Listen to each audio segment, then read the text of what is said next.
Hello दोस्तों, अगर आप भी किस्त लोन ऐप में लोन अप्लाई किए हो और आपका भी पैसा जो लोन अमाउंट का है अभी तक अकाउंट में आया नहीं है और डिसबर्समेंट पेंडिंग दिखा रहा है, तो इस टॉपिक पे हम इस वीडियो में बताने वाला हूं। और मेरा फर्स्ट टाइम यहाँ पे 30,000 का लोन अप्रूवल हुआ था किस्त लोन ऐप में, और मैंने KYC, ई मंडेट, ऑटो डेबिट जितना सारी प्रोसेस होती है सारा कंप्लीट कर दिया। जब भी मैं ट्रांसफर नाउ किया जो भी हमारा लोन अमाउंट है, तो मेरा भी यहाँ पे डिसबर्समेंट पेंडिंग हो गया। आप यहाँ पे देख सकते हैं सामने लाइव है 16 मई 2025, जो कि लेटेस्ट है, कल का ही है। तो 16 मई को ही मैंने अप्लाई किया था और सब कुछ ओके होने के बाद यहाँ पे लिख रहा है कांग्रेचुलेसन, वेरिफिकेशन कॉल शॉर्टली ऐसा करके लिखा हुआ है। मतलब वेरिफिकेशन के लिए ये लोग मुझे मेल किया कि आप जो है एड्रेस प्रूफ में आधार कार्ड और इनकम प्रूफ में अपना बैंक स्टेटमेंट 3 मंथ का भेजिए। और मैं लोन ऑप्शन में भी जाके चेक कर रहा हूँ तो मेरा लोन जो है एक्टिव दिखा रहा है। यहाँ पे आप लोन पे क्लिक करेंगे तो यहाँ पे आप देख सकते हो ऑन गोइंग लोन 30,000 का जो है डिसबर्समेंट पेंडिंग दिखा रहा है, लेकिन यहाँ पे 30,000 जो है ऐसा लिख रहा है कि मतलब एक्टिव में दिख रहा है। ऑटो डेबिट भी कंप्लीट हो गया है, 118 रुपया कट भी गया है जो बैंक ऑफ बड़ौदा का चार्जेस है ऑटो डेबिट का।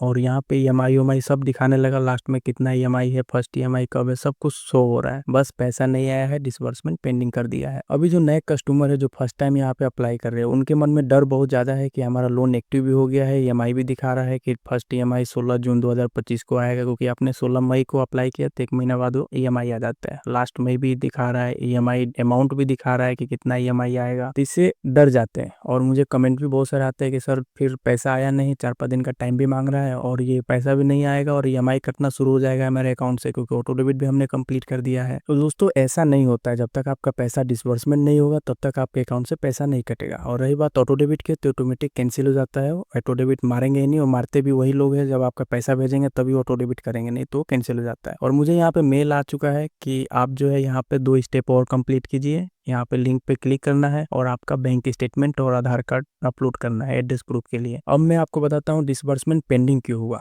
क्योंकि यहाँ पे मेरा अमाउंट जो है ज़्यादा हो चुका है, अभी के हिसाब से 30,000 जो है बहुत ज़्यादा दे चुके हैं किस्त जो फर्स्ट टाइम है, क्योंकि इनका अभी लिमिट है 7,000, 10,000, 12,000, इससे ज़्यादा ये लोग देते नहीं है। और इतना छोटा अमाउंट के लिए आपको स्टेटमेंट देने की जरूरत भी नहीं है। और पहले के टाइम में स्टेटमेंट लेते भी नहीं थे, बिल्कुल भी नहीं लेते थे, सिर्फ पैन कार्ड आधार कार्ड पे देते थे, विदाउट सिविल हो या सिविल हो कुछ ना कुछ अमाउंट देते थे। लेकिन अभी के टाइम में ये सब बहुत सारी प्रॉब्लम की वजह से 7,000, 10,000 हुआ होता तो शायद स्टेटमेंट नहीं लेते। लेकिन मैं जो फिलअप किया था डिटेल, उसमें मैंने सैलरी लिखा था और सैलरी में मैं डाल दिया था 58,000 सैलरी, जबकि मेरा सैलरी नहीं आता है। तो दोस्तों अभी भी कोई प्रॉब्लम नहीं है, जो भी ये अमाउंट है मैं ले सकता हूँ। यहाँ पे मुझे 2 चीजें करना है, जहाँ पे लिखा हुआ है कंप्लीट वेरिफिकेशन। कंप्लीट वेरिफिकेशन पे क्लिक करेंगे तो 2 चीजें आपको अपलोड करना है, जो कि है बैंक स्टेटमेंट और एक है एड्रेस प्रूफ में आप आधार एड्रेस डाल सकते हो, आधार कार्ड का फोटो अपलोड कर सकते हो। तो आपको अपना खोलना है ईमेल आईडी और किस्त का जो मेल आया है उसको ओपन करना है, और लिंक पे क्लिक करेंगे तो आपका वेबसाइट खुल जाएगा किस्त वाला। उसके बाद आपको 3 महीने का अपना PDF का जो बैंक स्टेटमेंट है वो PDF में चाहिए, जो यहाँ पे अपलोड करना पड़ेगा। अगर आप चाहो तो PDF नहीं निकाल पा रहे हो किसी बैंक का, जैसे कि मेरा बैंक ऑफ बड़ौदा है, मेरा BOB वर्ल्ड चालू ही नहीं है तो मैं नहीं निकाल पा रहा हूँ। यहाँ पे कुछ जरूरी नहीं है कि मैं सैलरी डाला हूँ तो मेरा सैलरी होना चाहिए। यहाँ पे लिखा है इनकम/सैलरी बैंक स्टेटमेंट।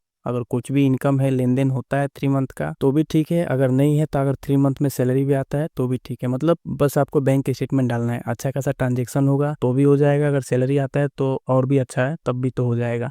बैंक स्टेटमेंट देने के लिए आप एग्रीगेटर का भी यूज कर सकते हैं, जिस एप्लीकेशन में है नंबर उसमें लिंक होना चाहिए, OTP के थ्रू भी आप बैंक स्टेटमेंट दे सकते हैं। अगर ये सब भी आपका वेरिफिकेशन फेल हो गया, मान लो ये स्टेटमेंट में बोला कि नहीं इनकम बराबर नहीं है, तो आप दूसरा ऑप्शन चूज कर सकते हैं, इसको छोड़ दो, ये पेंडिंग ही पड़ा रहेगा जब तक आपका सैलरी वेरीफाइड नहीं होगा, इनकम वेरीफाइड नहीं होगा। आप जो है सिंपली रिंग एप्लीकेशन डाउनलोड कर लेना और वहाँ पे अप्लाई करना, क्योंकि ये दोनों कंपनी एक ही है, दोनों एप्लीकेशन ही एक ही है। तो यहाँ पे मैं अप्लाई किया, वहाँ पे तो मान लो कि कुछ भी नहीं हुआ, वो पेंडिंग ही पड़ा रहेगा। अगर वेरिफिकेशन हो गया इनकम का तो ठीक है, नहीं तो फिर दिक्कत पड़ा रहेगा, वैसे ही कुछ दिन बाद रिजेक्ट हो जाएगा। मैंने रिंग में अप्लाई किया सेम प्रोसेस के साथ, यहाँ पे बिना इनकम का मुझे अप्रूवल मिला, लेकिन अमाउंट कम था तो मैंने यहाँ भी छोड़ दिया। अभी क्या लें, 7,000 का अमाउंट है, इसमें जो है कोई स्टेटमेंट नहीं लगेगा, क्योंकि अमाउंट ही इतना कम है कि कोई स्टेटमेंट नहीं लगेगा। और वहाँ भी 30,000 वाला में भी मुझे कोई स्टेटमेंट की जरूरत नहीं थी, लेकिन मुझे लगता है कहीं ना कहीं मेरा सिविल डाउन है 719 है, क्योंकि बाइक लोन लिया था उसमें बहुत सारा बाउंस हुआ था, तो इसकी वजह से शायद वो इनकम वेरिफिकेशन करने लगे। तो मुझे तो लगा नहीं कि किस्त देगा, लेकिन अप्रूवल कैसे कैसे आ गया वो मालूम नहीं। तो दोस्तों यही है, अगर आपका भी डिसबर्समेंट पेंडिंग है, स्टेटमेंट डाल के देखो, अगर निकल गया तो ठीक है, बाकी आप जो है भूल जाओ, जब तक वो पड़ा रहेगा ऑटोमेटिक रिजेक्ट हो जाएगा। बस आपको टेंशन फ्री रहना है, कोई भी EMI डिडक्शन नहीं होगा, कोई भी EMI नहीं कट होगा, और सब कुछ कैंसिल हो जाएगा, ऑटो डेबिट भी कैंसिल हो जाएगा, लोन भी कैंसिल हो जाएगा। ऐसा है तो एक बार रिंग लोन एप्लीकेशन में अप्लाई कर लेना, वहाँ भी आपको कुछ ना कुछ अप्रूवल मिल जाएगा। बाकी आप दूसरा कोई एप्लीकेशन देख सकते हो, क्योंकि इसके भरोसे मत रहना। डिसबर्समेंट पेंडिंग है, स्टेटमेंट ओके है तो ठीक है, नहीं है तो ये पेंडिंग